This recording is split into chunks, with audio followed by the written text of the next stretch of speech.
I think maybe even Dirty Jersey Rat. Dirty Jersey. Yay! I love that song. So I'll just let you know that you're in a dangerous zone right now. Do you know about the Dabbleverse at all? No, I have no idea. Okay, well, it's basically a community of about 20 different podcasts that all come together for their hatred of Stuttering John. And they are some of them are very nice, and other of them are just looking for a reason to get clipped. Which I guess, you know, if their show gets clipped and it's played by some of the bigger shows, it's a big deal for them. And so I'm already have people hating on me. This guy Karmic, who was supposed to help me out, I did his show the other day. He was really nice, and all of a sudden he went on an hour tirade about someone told him that I called him a ingenuous fairy. So he spent an hour long bashing the shit out of me today because someone told him I said something. And I was actually going to come on my show and thank him today because he put me on a show. He was supposed to help me get the super tips up. And so, yeah, it's a toxic environment, but we're going to get clipped tonight, Mike. It's going to be interesting. That means you're going to be all over the universe. Oh, I can't. And the Dabbleverse. I can't wait. Yeah. I can't wait. Come on. Is anybody What is super tips? What is all this Super tips is basically like people will pay like $3 to ask you a question. Oh, and wow. John has it, but it's more like Clippers. Do I get a piece? Do I get a piece of your questions? I'm talking to about the Dabbleverse with Mike Gange. Of course, that's interesting. Yeah. I don't care to be clipped, but you know, every time I seem to come on, I get all these people that are in there, the Dabbleverse, like, oh, yo, they clipped you. So if they clip me, that's great. If not, I'm still here getting numbers and getting hours on my YouTube channel. I'm pretty sure that I'm able to monetize on YouTube. Basically, super chats is what you could do on YouTube, where it's a YouTube thing where they pay you to ask questions, and you get money from it. Like John has it on his show, and then super tips is someone who broke away from the YouTube but went with the same thing. But super tips is much better because you get the money the next day. And they only take like 10%, where YouTube takes like 30%, and you don't get the money to the end of the month. So sounds all way too complicated. Yeah. There is. Are you making money from it? I guess. Are you making money? Is it helping pay the rent? What's that? I said, is it helping pay the rent? Not yet. No, today's my first day, but I had to get it done, and I did it. That's all I care about, whether somebody jumps on or they don't. So anyway, I have my worst moment for you on the Stern Show. What was your worst moment?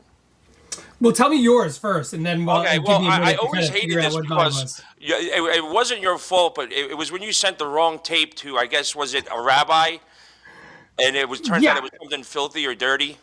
Yeah, there's so much more to that story, but how did that affect you? I don't remember. Why? Because after that, he fucking really treated you like shit.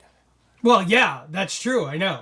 Which again wasn't 100% my fault. There was two people involved in that, me and somebody else. Yeah. And I wound up taking the brunt for it because I was on air and the other person wasn't. Yeah, and the other person was way more important than you were. I mean, no, not really. Yeah. I mean, yes, to a degree, But no, his attitude towards you changed, and it never went back. Like you could tell, like, for years on end after all that he really had a problem with you, and he never stopped being a dick to you. Yeah, well, I mean, to a degree, yeah, that was definitely, I would probably say, the start of it. And also, there was a point where I was working at his house, as an assistant, and that's when this all happened. And I no longer wanted to work at his house to be an assistant, right? I was 24, 25. I wanted to kind of move to do something else. And, there were other opportunities, like the E-show had just started. I was like, and so I wanted to kind of do other things. And I think I honestly think there was a certain level of maybe he was upset that I wanted to not sit there in the house with him all the time, with those guys. I don't know, I've been there, and it was like a dungeon, and it was sort of repetitive. But again, it goes back to everything else with anybody else that was there. When they tried to elevate themselves, they wanted to keep you in that one spot where they were happy, never offering anybody an opportunity to step up to another level. Yeah, and I think that was, I think, and you might be right. I don't know. I mean, I don't know if that was necessarily the thing that set him off, or, I'm sure he definitely wasn't happy, and he spoke to me about it, and it was, listen, it is a big F up. I don't want to downplay the level of the F up, but I wasn't the only person involved in that, and I'm sure, and no ill feelings to the other person involved. I'm not saying like they should have gotten raked over the coals either, but I was the one who bore the brunt of it for whatever reason. So what was it you sent? Was it a porno or was it? Yeah. So I was asked. So this was in the day when, pre DVD, when Ralph used to tape Seinfeld episodes off of the television, and Ralph had created a compilation VHS tape of all the Seinfelds that had been on television to that point. And Howard wanted to send it to one of his daughter's teachers who were, I guess, sick in the hospital. So I was asked, to dub that tape, and then they were going to send it out. So I was handed, dub stock, which was basically any piece of videotape that would come in to the Howard, they would use as dub stock. So we were reusing old porno movies as dub stock, right? You used to put a piece of tape on an old VHS tape when the tab was pulled, and you'd cover it with a piece of tape, and you can record over it. So we were doing that with every piece of tape that came through, again, to save money, I guess, because VCR videotapes were not expensive, but it is what it is, right? So I was handed the Seinfeld tape and that blank tape, and yes, I must not have covered over the tab, right? I must have forgot to cover over the tab. I put it in the VHS deck, hit record, and left for the night because it was like a 8-hour tape. It was, remember when the stuff would be recorded on the slowest speed, and you'd have 8 hours. So I did it overnight, and the next day somebody else took it out of the VCR and asked me if it was done, and I said I assume so, and it was sent off. I never got to see it again. I never got to check my work the next day because I was at the show. So the next morning it got sent out, and I never saw it. So I don't know. I assumed it was done. You're going to check an 8-hour videotape? Well, no, it's spot check it to see if the recording was there, but nobody checked it, and I was at the show, so I couldn't check it, and it got sent out. So yeah, it sucked. I'm sure for the people who got it, it was not fun, and I'm sure it was embarrassing to Howard. So I understand his point, from that perspective, but I should have got a little bit of grace considering the fact that I wasn't the wholly owned person doing it. What was the conversation like when did Howard talk? Okay, he sat me down. Did you have a conversation off air? Yeah, conversation off air. I guess when he found out, he called me in, laid into me a little bit. He wasn't like terribly mean, and he, laid into me a little, and I understood, and that's it. But then the next day on the air, I walk in, 6:03 as soon as the theme song is done, first thing on the air. Yeah, I remember those days. Yeah. Yeah, as soon as that still first half words out asleep. of his mouth, still half asleep. You're exhausted from the night before, and you walk in, and the theme music goes off, and the first thing out of his mouth is your name. What was your worst day? Like I know, mine obviously was when I got my head shaved, the Gunga Din thing. But what about your worst day? I don't know. I mean, I don't think I had a terrible worst day. I don't think I had like a worst day that I was like, I never had one of those things, right? I mean, my level of working on the show, like you were on the air way more than I was at that point, and you were doing those bits. Like I never really did any of those like, crazy bits or anything like that. I was a little bit more behind the scenes. So I never really had like one of those instances. Yeah, I mean, I don't really know. I don't have like a worst day. Okay. Well, how about you want to talk about the last day? The last day for who? For me Howard or last TV and everybody on the crew. Like that seems Yeah, like a I mean, horrible I've told this story before. I mean, they were negotiating, the show coming back or the channel coming back, and it didn't happen.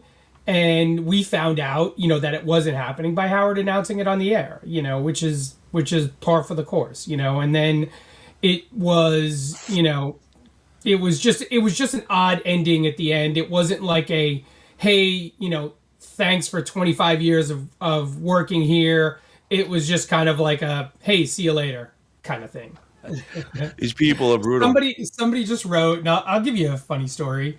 Somebody just wrote, give a funny story about John. And so Grillo and I lived in John's, and everybody knows the famous apartment, right? Yes. That was a subletted apartment that John was on the lease, and he was subletting it to us and making a couple $100 off of us broke kids, which it is what it is, right?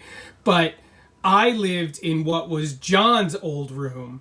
And mind you, this apartment was probably not touched since the 50s. It had everything in it was probably original to this apartment. And this was like definitely a pre-war apartment. And I remember when we moved in, that room had a carpet in it. And it was like kind of a thick pile carpet. And I remember walking around with bare feet and getting like and feeling like sharp things every once in a while, like sticking to my foot. And so one day I like look down and it's John's like toenails. And it's like he would cut his toenails and just in the same spot. In the same spot and just leave it there, and they would get worked into the carpet. So literally I would have to vacuum that carpet like on the daily. And you know what the sound is when you? I was just gonna say, I remember the sound of the nails being sucked into the vacuum. It's like if you vacuumed up loose change. Yeah, That's what it sounded like. It was like his big giant, especially his big toe, his like big toenail, like. Oh my God! Like I would walk around like barefoot, and it would like stick me in the foot. It was like the grossest thing ever. I was like, I don't know how this dude is like a grown adult. Why does he not like throw his toenails away? Yeah. So but don't forget the dirty underwear that was nailed to the wall. So I had John on. Yeah. I had John on, and he overcharged us. He was paying because I thought it was more. So the story I remember was that, and listen, but this was also 1994, I think, right? 3 or 4, yeah. So mind you, you know, the value of money was different then. So John, from my understanding, was paying $450 a month for this apartment because it was a rent controlled apartment, not a rent stabilized, rent controlled, which means that the rent cannot go up. So he was paying $450 and he was charging us $650. That was my memory of the situation. Okay, yeah, it was $200. John swears it was only $50. No, we were paying $650 between the two of us, which was only $325 each. But you know, we were also broke and making like an hourly wage. No, you were making an hourly wage. I wasn't. Oh, that's right. You weren't even probably getting paid yet. I was making at K-Rock. I was making whatever minimum wage was. I think it was like $6.25 an hour or something like that. Yeah, it was like whatever minimum wage was. I was making that, and I remember asking Tom for a raise of like 50 cents, and he was like, "Why would I give you a raise?" Basically. Yeah, that's what happened to me. And yeah, you got the company's standard. So, but these people are like, John's going to go off. Why is John going to go off on us? There's the stories that we talked about. No, those are stories I've told those stories a million times, and I've told it to John. John's not going to go off on anything. No. Yeah. Dirty Jersey. Dirty Jersey rat. Dirty Jersey rat. Dirty Jersey. You broke my heart, Dirty Jersey. You broke my heart. Mainly by including Granny. That's my main issue. You know what? You weren't. I know that your ass was not going to bring this up.